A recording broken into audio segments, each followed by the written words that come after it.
हाय दोस्तों, आज मैं आपको सुनाने वाला हूं मेरी लिखी एक कहानी, अधूरा इश्क।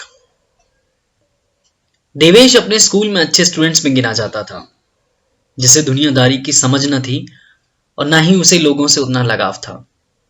पर हाँ, शरारत मानो उससे ज्यादा कोई करता ही नहीं। लगता था शरारतों की पीएचडी कर चुका हो। वैसे उम्र तो 15-16 की थी, पर बातें मानो उम्र ही बीत गई हो। हर सुबह की तरह स्कूल की वही बोरिंग प्रेयर के वक्त अचानक उसकी नजर एक चेहरे पर पड़ती है, जिसकी यकीनन आंखें बंद थीं और गालों पर लाली बिखरी थी। रेशम से बालों की एक लट उसके गालों को बिना इजाजत के चूमे जा रही थी, और इधर देवेश एक आंख से ये सब देख रहा था। उसके मन में वो चेहरा कुछ पल के लिए घर कर गया था। उस दिन क्लास में देवेश के मन का ज्वार भाटा बार बार उफान लेकर बस यही जानना चाह रहा था कि वो चेहरा कौन था, जिसे उसने इससे पहले कभी देखा नहीं। हमेशा हंसते रहने वाला देवेश आज कुछ सोच रहा था। उसकी आंखें बस उसी चेहरे को ढूंढ रही थी। दिन ढला और उसकी तलाश अधूरी ही रह गई। आज उसका मन कहीं लग नहीं रहा था। वो आंखें बंद करता तो बस उसी चेहरे को सोच बैठता। अगले रोज देवेश ने स्कूल का बस्ता लिया और एक हल्की मुस्कान के साथ घर से निकल दिया। वो प्रेयर के लिए लेट हो गया था, तो मनिशमेंट में उसे दूर रहने को कहा गया। पर वो खुश था, क्योंकि देवेश अब अपनी तलाश फिर से शुरू कर सकता था, और उसने वही किया। इस बार वो कामयाब भी हुआ। नजर की रफ्तार धीमी होकर बस उसी चेहरे पर जा रुकी। अब देवेश को उस चेहरे की जुल्फों से जलन सी होने लगी थी। अब मन बना लिया था कि वो बात करेगा और जानेगा कि कौन है जिसने उसका दिल थाम सा दिया था। एक रोज वो मौका भी आ गया, जब देवेश उस लड़की से टकरा ही गया। हर समय बोलने वाला बस खामोशी से उसके चेहरे को देखे जा रहा था, जैसे कोई सावन में मोर को नाचते देखता है। देवेश के लिए मानो वक्त थम सा गया था। उस चेहरे ने खामोशी की ठहरी हुई झील में एक कंकड़, एक खलल डालते हुए पूछ ही लिया, जी आप कौन? मुझे रास्ता दीजिए जाने का। देवेश तो अब भी उन्हीं आंखों को निहार रहा था, जैसे किसी जादूगर ने उसकी आंखों को नजरबंद कर दिया हो। देवेश की बेसब्री ने उसके मन में नाम पूछने की एक आतुरता, एक जिज्ञासा जगा दी। एक रोज फिर से वो टकरा गए, तो देवेश ने हिम्मत कर जब नाम पूछा, तो गुलाब की पंखुड़ी जैसे नर्म होठों से एक नाम निकला, संजना। ये नाम देवेश के कानों में मिश्री सी घोल गया था। वो लड़की देवेश से जूनियर थी, तो उसने ठान लिया था कि वो उसकी मदद करेगा, और उसने वही किया। पढ़ाई में हेल्प करने के बहाने कभी निहार लेता, तो कभी किताब लौटाने के बहाने उससे बात हो जाती थी। संजना को देवेश का व्यवहार ठीक लगा, तो वो खुद को उसकी संगत में महफूज समझने लगी थी। अच्छा लग रहा था उसका साथ उसे। दोनों अच्छे दोस्त बन गए थे। कभी एक दूजे को स्कूल की कैंटीन के समोसे शेयर करते, तो कभी घर से लाए पराठे। दिन पे दिन पराठों की खुशबू बढ़ने लगी थी। देवेश में बदलाव आ रहा था। वो अब बेवजह मुस्कुराता था, संजना को देखने के बहाने ढूंढता था। उधर संजना इन सब से नादान बस देवेश जैसा दोस्त पाकर खुश थी, और उसे तो ये भी नहीं पता था कि देवेश के मन के किसी कोने में उसकी तस्वीर साफ होती जा रही थी। समय अपनी रफ्तार से चलता रहा। देवेश ने दोस्त ना खोने के डर से संजना को कभी दिल का हाल नहीं कहा। शायद पसंद करने लगा था। दोनों स्कूल में कम बात करते थे। दोनों इस बात का ख्याल रखते कि कहीं लोग उनके चर्चे ना करने लगे। पर कहते हैं ना, आग भले ही धीमी हो, धुआं तो देती ही है। धीरे धीरे गर्मियों की छुट्टियां आ गई। दोनों एक दिन एक वादे के साथ मिले कि वो आखिरी बार इन छुट्टियों में मिल रहे हैं, और दोनों अपना ख्याल रखेंगे। इधर छुट्टियों को 1 महीना बीत चुका था। संजना अपनी नानी के घर चली गई। उस वक्त दोनों के पास मोबाइल नहीं था, हाल दोस्तों से मिल जाता था। उधर देवेश की जिंदगी का ऊंट किसी और ही करवट बैठने वाला था। छुट्टियों के दौरान देवेश को एक अवसर मिला अपने उन सपनों को साकार करने का जो उसके मन में कौंध रहे थे, उसके मन में उछल रहे थे बचपन से। और अब देवेश को शहर जाना था। बिना संजना को खबर किए देवेश अपने सपनों की पोटली बांध शहर चला गया। 2 महीने के बाद स्कूल फिर से खुले। संजना खुश थी क्योंकि वो अपने सबसे प्यारे दोस्त से मिलने वाली थी। पर पहले दिन उसकी आंखें देवेश को ढूंढती रहीं, पर दूर तक ना देवेश था ना उसकी परछाई। देवेश के यूं बिन बताए शहर को जाने को लेकर नाराजगी तो थी, पर अफसोस नहीं था, क्योंकि संजना तो उसे दोस्त मानती थी। लेकिन उधर देवेश को लगता था कि संजना को कोई अच्छा लड़का मिल गया होगा और देवेश बस अच्छे लम्हों की याद रख उसे भूलने की कोशिश करने लगा। संजना को कभी कभी याद आती तो उसे तो यह भी नहीं पता था कि देवेश की गैर मौजूदगी उसके मन की दीवारों पर क्यों बार बार दस्तक दे रही थी। एक रोज बादलों की एक काली घटा जम के बरसी, मौसम सर्द हुआ और मिट्टी की धीमी खुशबू संजना तक भी पहुंची। यह खुशबू संजना के सूनेपन की आग में घी का काम करने लगी।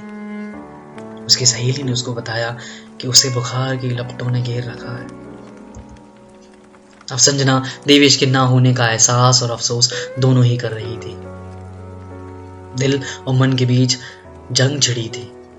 मन कहता कि देवेश दोस्त ही तो है, पर दिल कहता वो दोस्त से बढ़कर था। संजना खुद से ये सवाल पूछने लगी कि कहीं वो देवेश को चाहती तो नहीं है। वो जितनी बार ये सवाल पूछती उसकी आंखों की कोर गीली हो जाती और बस एक आह निकलती कि अब देवेश जा चुका है, उससे मीलों दूर। ना उसका कोई पता है, ना ही उसका कोई फोन नंबर। संजना अब देवेश की कमी और बेहतर महसूस कर पाई थी। उधर इन सबसे अनजान देवेश संजना को करीब करीब भूल चुका था। नसीब को कुछ और ही मंजूर था। देवेश का सपना किसी कारण से टूट गया। उसे खाली हाथ घर लौटना पड़ा और पिता के वादे के अनुसार उसका कुछ ना होने पर स्कूल फिर से ज्वाइन करना था। नया सत्र शुरू हो गया था। संजना नेक्स्ट क्लास में प्रमोट हो गई थी। फिर एक रोज उसके कानों में देवेश के स्कूल आने की खबर पड़ी तो संजना मुस्कुरा उठी और फिर सोचने लगी कि भला शहर जाकर वो उसे क्यों याद रखेगा। और अपनी मुस्कुराहट पे खामोशी का पर्दा डाल वो आगे बढ़ गई। देवेश के दोस्तों ने उसे एक अफवाह के बारे में बताया कि संजना किसी लड़के को पसंद करने लगी है जो उसके क्लास में पढ़ता है और दोनों का चर्चा आम हो चुका है। देवेश ने ठंडी सांस ली और मन में उठ रहे सवालों को दबा लिया और संजना से ना मिलने का फैसला किया। दोनों अब अजनबी बन चुके थे। सामने आकर भी दोनों एक दूसरे को नजरअंदाज कर देते। ये सब पूजा से देखा नहीं गया। हाँ, इस कहानी का एक किरदार पूजा भी है जो दोनों के बीच टेलीफोन के तार का काम करती थी और दोनों के रिश्ते को लेकर वो बेहद खुश थी। पूजा चाहती थी कि संजना और देवेश आपस में बात करें और दोनों के बीच की खामोशी टूटे। एक दिन मौका पाकर उसने देवेश से पूछा कि क्यों उसने इतने दिन संजना को याद नहीं किया। वजह बताने पर पूजा खिलखिला के हंसी और बोली, चिट्ठी में दिल का हाल लिख दो, वो संजना तक पहुंचा देगी। देवेश ने ठीक वैसा ही किया। कुछ शिकायतें, कुछ माफी, कुछ अच्छी यादें पिरो के चिट्ठी में कैद कर दी और पूजा के हाथों दे दी। 2 दिन बाद संजना यूं ही राह चलते स्कूल के कॉरिडोर में देवेश से टकरा गई और उसके हाथ में एक चिट्ठी थमा के चली गई। देवेश ने घर जाकर चिट्ठी खोला तो मानो संजना का चेहरा उसके सामने उससे शिकायतों की गठरी बांध कर तैयार था। मैंने आपका बहुत इंतजार किया, ये लाइन पढ़कर देवेश की आंखों के किनारे गीले हो गए थे। उसे अपनी नासमझी पर गुस्सा आ रहा था। उस चिट्ठी में उस बरसात का भी जिक्र था। चिट्ठी की हर तीसरी लाइन शिकायत और उसके ना होने की तकलीफ बयां कर रही थी। और चिट्ठी के एक कोने में एक छोटे से दिल के साथ लिखा था, आपकी संजना। वो चिट्ठी दोनों को करीब ले आई। नसीब का ऊंट फिर से उनकी करवट बैठ गया था। दोनों के प्रेम की चाशनी में लिप्त खत उनकी एक नई कहानी लिख रहे थे। सब अच्छा चल रहा था और दुनिया को आहिस्ते आहिस्ते खबर हो गई थी इस रिश्ते के बारे में। एक रोज स्कूल में कुछ फंक्शन था, तो इस फंक्शन से एक दिन पहले कुछ बच्चों को स्कूल में बुलाया गया, जिसमें देवेश और संजना दोनों ही थे। दोनों हुनर के धनी थे। संजना ने देवेश को स्कूल यूनिफॉर्म में आने को कहा था, जो देवेश ने बिल्कुल नहीं माना। संजना इस बात से रूठ गई थी। देवेश थोड़ा नादान सा था, संजना की नाराजगी समझ ना सका। पर उसने जब उसका चिड़चिड़ापन देखा तो वो समझ चुका था कि पूरा माजरा क्या है। उसने चुपके से हाथ पकड़ दीवार के सहारे उसे नाराजगी की वजह पूछी, तो संजना देवेश को अपने आंखों के इतने करीब पाकर शर्म से लाल हो गई थी। उसने अपनी आंखें बंद कर ली और देवेश का हाथ थाम लिया। उसके चेहरे पे शर्म की लाली देख देवेश हल्का सा मुस्कुराया और उसका माथा चूम लिया। दोनों पहली बार इतने करीब आए थे। पूरा दिन उसी खुमारी में निकल गया। कुछ महीने यूं ही उनके किस्सों में कट गए। और हाँ, अब फोन पर कभी कभी बात हो जाती थी। पर कहते हैं ना, किस्मत बड़ी बुरी चीज है। स्कूल जो इतने सालों से चल रहा था, एक रोज कुछ कारणों से बंद होने को आ गया। अब संजना और देवेश फिर अलग होने वाले थे। पर इस बार जुदा होने का अंदाज कुछ अलग था, कुछ निराला था। एक दिन स्कूल में खबर पहुंची कि देवेश के किसी अपने का इंतकाल हो गया है। वो बस 1 घंटे के लिए अपना एग्जाम देने आएगा। संजना बेचैन हो गई थी ये सोचकर कि शायद वो आज आखिरी बार देवेश से मिलेगी। उधर देवेश पे मानो दुखों का पहाड़ टूटा था। एक उसके अपने के गुजरने का गम, दूजा संजना से बिछड़ने का दर्द। देवेश दोनों गम को कैसे संजोता, कैसे संभालता। और फिर आखिरी मुलाकात हुई दोनों की, और दोनों की आखिरी मुलाकात दोनों के आंसुओं के तले दब गई। दोनों ना चाहते हुए भी अलग हो गए। फिर कुछ सालों फोन पे बात होती रही, पर मुलाकात नहीं हुई। एक रोज किस्मत ने मौका दिया। संजना नानी के घर से लौट रही थी। फोन पर देवेश से बात हुई कि वो उसे एक चौराहे पर मिले। वो बस से सिर्फ उसे देख लेगी, उसे निहार लेगी, क्योंकि उसकी बगल वाली सीट पर उसके पापा उसके साथ है। पर उस दिन मैंने कहा ना, किस्मत बड़ी बुरी चीज है।